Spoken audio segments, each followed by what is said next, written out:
أعوذ بالله من الشيطان الرجيم.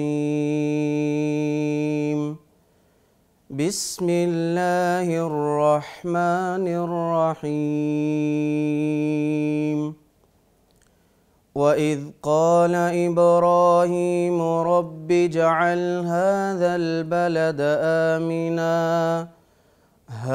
البلد آمنا واجنبني وبني أن نعبد الأصنام رب إنهن أضللن كثيرا من الناس فمن تبعني فإنه مني ومن عصاني فإنك غفور رحيم.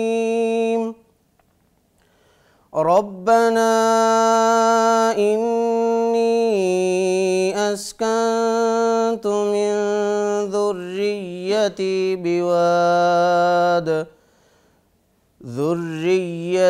بواد غير ذي زرع عند بيتك المحرم ربنا ليقيموا الصلاة فاجعل أفئدة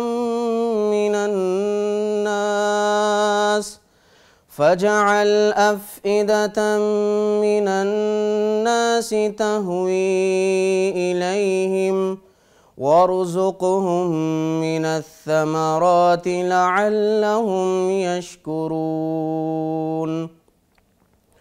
ربنا إنك تعلم ما نخفي وما نعلن وما يخفى على الله من شيء في الأرض ولا في السماء.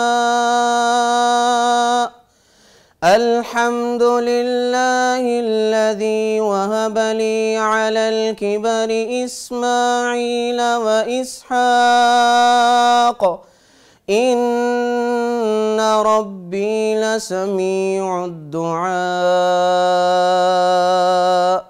رب اجعلني مقيم الصلاة ومن ذريتي ربنا وتقبل دعاء.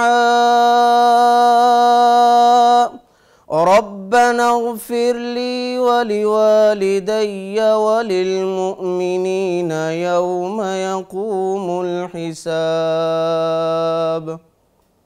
صدق الله العظيم.